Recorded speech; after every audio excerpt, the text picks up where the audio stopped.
Aujourd'hui, je vous parle d'une stratégie qui marche super bien pour perdre du poids. Pas beaucoup de gens en parlent, elle n'est pas connue.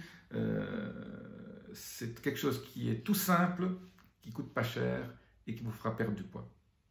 Et gagner de l'énergie et gagner en longévité.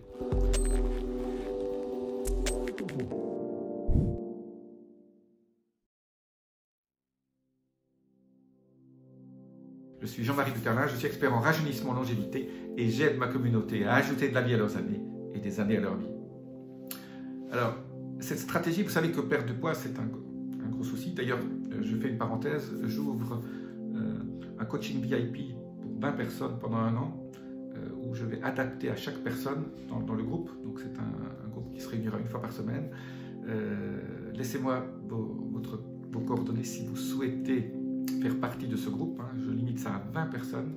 C'est 20 personnes VIP qui auront mon temps toutes les semaines pendant 1 an. C'est pour celles qui sont et ceux qui sont motivés et qui veulent un conseil personnalisé en fonction de leur situation, de leur état émotionnel et physique. Aujourd'hui, je vais vous parler de la stratégie des petits pas. Dans le coaching que je fais, je parle souvent de ce qu'on appelle le set point. Le set point, c'est en fait le poids que votre cerveau a décidé d'avoir. Et ce poids qu'il a décidé, il va le garder à n'importe quel prix. Et tout ça vient de l'évolution. Quand il y avait de la disette et de l'abondance, finalement, notre cerveau a commencé à être programmé pour conserver des calories, et quand on est en période de disette, de se mettre en situation complète d'hibernation pratiquement pour éviter de consommer des calories. Et c'est pour ça que vous avez l'effet yo-yo. L'effet yo-yo est expliqué par ça. Maintenant, tout ça est très scientifique, tout ça a été très bien expliqué. Eh bien, une des clés pour changer ce que votre cerveau a en tête comme poids idéal, c'est de faire des tout petits pas et de faire tous les jours quelque chose que votre corps ne va pas sentir, mais qui vont faire en sorte que votre poids bouge et que vous passiez, admettons que vous fassiez 90 kg, vous voulez aller à 80, ça ne se fait pas en 1 mois, mais en 6 mois, vous pouvez mettre votre poids idéal de 90 à 80 avec un certain nombre de conseils que je vais vous donner. Dans l'accompagnement coaching que je fais, je donnerai encore plus de détails, mais là, je vais déjà vous donner 3 conseils pour petit à petit changer ce qu'on appelle le set point de votre poids que votre cerveau a décidé d'avoir, de le changer petit à petit de 1 à 2 kg par mois, max. Plutôt 1 kg que 2. 1,5. Donc en gros 300-400 grammes par semaine, il peut le changer. La clé, c'est de faire en sorte que tous les capteurs que votre corps a, qui sont donc... il a des capteurs au niveau de l'estomac. Quand l'estomac se distend, il dit « Tiens, je n'ai plus faim ». Ou votre consommation de calories. Si vous ne faites plus d'exercice, il va dire je vais conserver plus parce que actuellement on ne fait pas d'exercice. Donc la stratégie des petits pas, c'est de faire en sorte que ces capteurs ne se mettent pas en sommeil.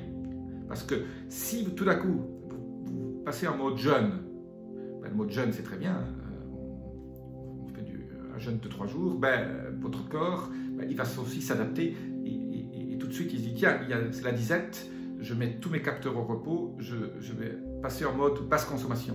Et donc il n'y a que le cerveau qui va avoir de la nourriture et tout le reste en aura s'il y en a encore un petit peu en plus. Et donc, cette stratégie des petits pas, il y a 3 méthodes, 3 choses que vous pouvez faire dès aujourd'hui qui sont toutes simples. 1, c'est de prendre des assiettes à dessert au lieu des assiettes à manger. Donc, en gros, votre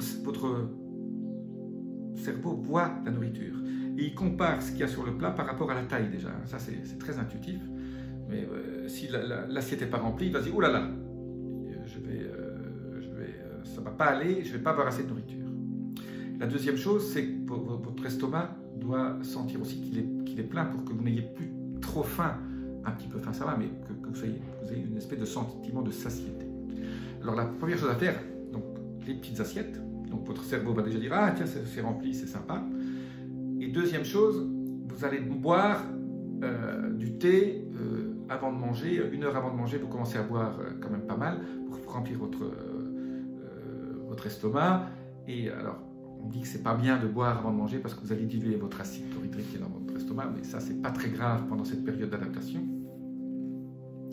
Et aussi, pendant que vous mangez, buvez un tout petit peu d'eau en plus par rapport à quand vous mangez pour avoir cette impression de satiété. Et prenez des aliments qui vont vous faire gonfler votre estomac, comme le konjac. C'est une racine qu'on trouve surtout au Japon, qui contient beaucoup de fibres et qui se gonfle quand on les mange. Le konjac, ça se trouve sous forme de pâtes, l'impression que c'est des spaghettis ou des petits grains de riz. Vous en prenez un petit peu, et voilà. Ça donne une espèce d'impression de satiété plus importante. Ça, c'est donc la deuxième chose. La troisième chose, c'est de commencer à réduire votre petit déjeuner. C'est-à-dire de ne plus manger de sucre le matin et de commencer à adapter votre petit déjeuner à du salé. Donc, au lieu de manger du pain, vous prenez du café ou du thé et vous prenez par exemple un œuf à la coque. Voilà, un œuf, ou vous prenez un yaourt de brebis et du kéfir de brebis ou de chèvre, un petit peu le matin. Voilà, quelque chose qui va vous sustenter pendant jusqu'à midi, jusqu'à ce que vous ayez votre lunch, votre déjeuner. L'important, c'est de ne pas avoir faim le matin. Et alors, si vous avez des petits creux, pas de barre de chocolat, etc., vous buvez du thé. Ce que vous avez envie, il y a même du thé du rooibos sud-africain ou du thé vert ou du thé noir, ou un petit café aussi à 10 heures. Tout ça pour éviter d'avoir faim. Il ne faut pas que vous ayez faim, ce sentiment de faim, parce que sinon votre cerveau va se mettre en mode basse consommation et vous allez prendre du poids. Et donc voilà, la stratégie des petits pas, c'est 3 conseils. Manger dans des assiettes plus petites et ayez toujours faim. Ne plus avoir faim, donc boire avant, pendant le repas, manger du konjac, manger des choses qui font gonfler votre estomac, c'est très important, et commencer à réduire votre petit déjeuner, parce que dans les conseils que je donne à mes clients VIP, on passe du petit déjeuner normal à un petit déjeuner salé plus petit, et après on supprime le petit déjeuner. Les gens qui vous disent le petit déjeuner c'est la chose la plus importante, tout ça c'est des bêtises. Donc on finit par supprimer le petit déjeuner pendant 1 mois et on passe ce qu'on appelle en jeûne intermittent, mais le corps s'est adapté petit à petit et donc il ne sait même pas qu'il est en train de jeûner. Voilà, il faut utiliser le cerveau et faire en sorte qu'il ne se rende pas compte qu'on est en train de changer de rythme. On ne change pas beaucoup de calories, les calories restent identiques, vous allez juste passer d'un poids X à un poids Y, vous allez perdre 10 kg en 6 mois, 20 kg en 1 an, mais cette stratégie des petits poids va éviter que cet effet yo-yo que vous connaissez tous bien, qu'on a tous testé. Voilà, tout ça est scientifique, hein, même quelqu'un a écrit un livre là-dessus, et c'est ce qui marche le mieux. Je vous dis à très bientôt, j'espère que vous allez suivre certains de mes conseils pour commencer. Et si vous voulez faire partie du club VIP d'accompagnement pendant 1 an, laissez-moi votre message là-dessous, il y a un petit lien.